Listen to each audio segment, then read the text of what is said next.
The moment the plane lifted off the ground, Claire felt it. Not excitement, not relief. Just a quiet heaviness in her chest, the kind that comes when you hope something will fix your life, even though deep down you know it won't. This vacation was supposed to save her marriage. That's what Mark had said when he booked it. It's a week away from work, a week by the ocean, a fresh start. Claire wanted to believe him more than anything. From the outside, they looked like a solid American couple, 12 years married, a neat house outside Seattle, good jobs, weekend dinners with friends, smiles that looked real enough. But behind closed doors, something had been slipping for years. Conversations turned short. Touch became rare. Silence grew loud. Claire couldn't remember the last time Mark asked her how she really felt and waited for the answer. The coastal town in Oregon looked like something out of a postcard. Gray-blue water stretched endlessly. Tall trees lined the roads. The rental house sat quietly on a cliff, facing the ocean like it was guarding secrets. Claire stood on the deck the first evening, breathing in the cold air, hoping the sound of waves would wash away the distance between her and her husband. Mark barely noticed the view. His phone buzzed nonstop. Emails, messages, calls, he said, were urgent. Claire told herself it was fine. He worked hard. This was just how things were now. Still, each time he turned away to answer another call, something inside her sank a little more. That night, as they unpacked, Mark mentioned it casually. Too casually, Ethan might stop by, he said, folding his shirts. Just for a day or two. Claire paused. Ethan, my coworker. You've heard me talk about him, she had many times. Ethan Walker. The name came up often during late dinners and tired conversations. Mark said Ethan was smart, dependable, someone he trusted. Claire nodded slowly, unsure why the news made. Her uncomfortable work stuff, she asked. Yeah, nothing big. He didn't look at her when he said it. Claire told herself not to read into it. She had spent years ignoring her instincts. What harm could one coworker do? Ethan arrived the next morning. He stepped out of his rental car wearing a simple jacket and an unsure smile, like someone who didn't want to take up too much space.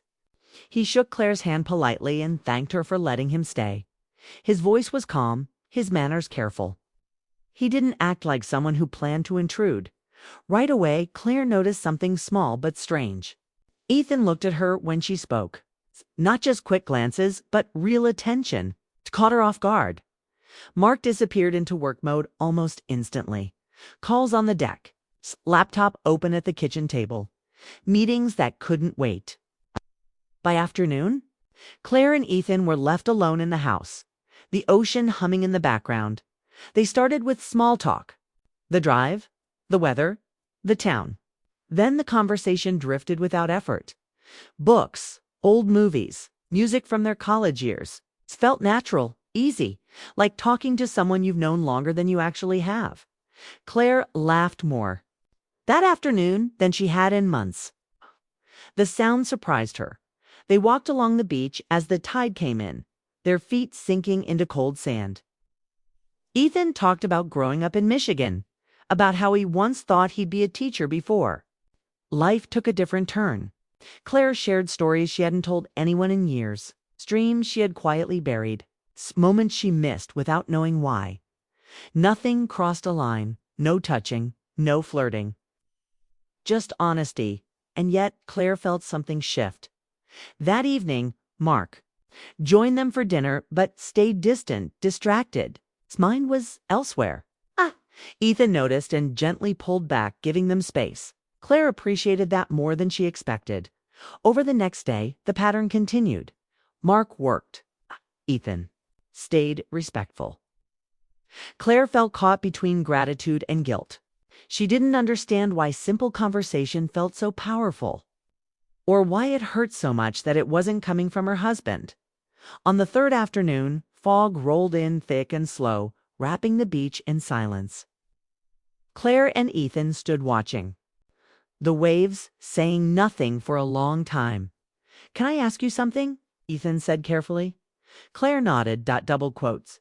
Do you ever feel like your life looks right on paper, he said, but feels wrong when you're alone with it? The question hit her harder than she expected. She swallowed. Yes, he nodded, like he already knew. I felt that way for years. Before my marriage ended, Claire turned to him, surprised. Mark had never mentioned Ethan being divorced. It wasn't dramatic, Ethan continued. No big fight. It's just two people who stopped seeing each other. The words landed softly, but stayed heavy. Claire wanted to respond, but her throat tightened. Shh. She looked out at the ocean instead. In that moment, she realized how invisible she had felt for so long. Not unloved. Just unseen. That night, Mark announced. He had to leave early. Something came up, he said, frustrated. I'll fly back tomorrow. Claire felt the disappointment before she could hide it. This trip had already been slipping through her fingers, and now it was ending before it ever began. Ethan offered to leave too, but Mark waved it off. Stay, finish what you need to do. When Mark went to pack, Claire stood alone in the living room, listening to the waves crash below. Her chest felt tight. Not because Mark was leaving, but because part of her wasn't surprised. The next morning, she watched her husband go without tears. The absence of them scared her more than anything else. As the taxi drove away, Claire realized something she hadn't allowed herself to think before. This vacation didn't reveal a problem. It revealed the truth. She turned back toward the house, where Ethan stood quietly, respectful, unsure. She didn't know yet that this single, unexpected presence, this one ordinary man who listened, was about to force her to face a choice she could no longer avoid. And the day had only just begun. The house felt different the moment Mark left. Not empty, but honest. Claire stood at the window long after the taxi disappeared down the narrow road. The ocean wind pressing against the glass like it wanted her attention. For the first time in years, there was no schedule to follow, no one asking for coffee, no voice filling the space with half-listening replies. Just quiet. And in that quiet, her thoughts finally spoke. She turned away from the window and saw Ethan standing near the kitchen, already pulling his jacket on. I'll head out early, he said gently. I don't want this to be awkward. Claire shook her head. It's not awkward, she said, surprised by how steady her voice sounded. Please stay for coffee. They sat across from each other at the small wooden table. Steam rose from their mugs. Outside, waves hit the rocks below in a steady rhythm, like a heartbeat reminding her she was still alive. They didn't talk much at first. The silence wasn't uncomfortable. It felt earned. Ethan finally spoke. I don't want to cross any lines. I know, Claire said, and she did know. That was what made him different. He hesitated, then said, but I think I should say something before I go. Claire looked up, her chest tight but open. Meeting you, he continued, choosing. His words carefully reminded me of a version of myself I thought was gone. The part that listens, that feels. I don't think that's an accident. Claire's eyes filled, not with desire, but with recognition. You didn't do anything wrong, she said softly. You just showed up. Ethan nodded. That's all I wanted you to know. They stood, no dramatic moment, no lingering touch. Just two people standing in the truth of what wasn't being said. When Ethan left, the door closed with a soft click that echoed through the house. Claire didn't chase it. She sat back down, hands wrapped around her mug, and let herself feel everything she had been avoiding for years. She spent the rest of the day alone. She walked the beach until her legs ached, letting the cold air clear her head. She remembered who she was before she learned to shrink her needs. Before she learned to accept silence as normal. That night, she slept deeply for the first time in months. The drive home felt longer than the drive there. Claire rehearsed conversations in her head but didn't settle on any of them. She knew one thing for sure. She couldn't go back to pretending. When she walked into the house, Mark was already home. He looked tired, older somehow. He smiled when he saw her, but it didn't reach his eyes. "How was the rest of the trip?" he asked. "Quiet," Claire said. "We need to talk." Right. Sat in the living room, the space where years of shared life surrounded them. Family photos, holiday decorations, still packed away.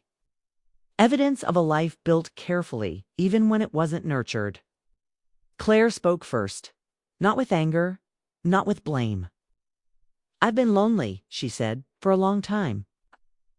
Mark looked down, his jaw tight. "I know you work hard," she continued. "I know you didn't mean to hurt me. But somewhere along the way, I stopped feeling like I mattered." Mark finally looked up. His eyes were wet. "I thought providing was enough," he said. "I didn't see what I was losing." Claire took a breath. "I almost lost myself." They talked for hours. About missed moments. About resentment that built quietly. About fear of change. Mark admitted how work had become an escape. Claire admitted how she had learned to disappear. There were tears, long pauses, painful honesty. At one point, Mark asked the question he was afraid of. "Is there someone else?" Claire answered without hesitation. "Ah, but someone reminded me I'm still alive. And that scared me more than anything." Mark nodded slowly, absorbing the truth without denial. They didn't fix everything.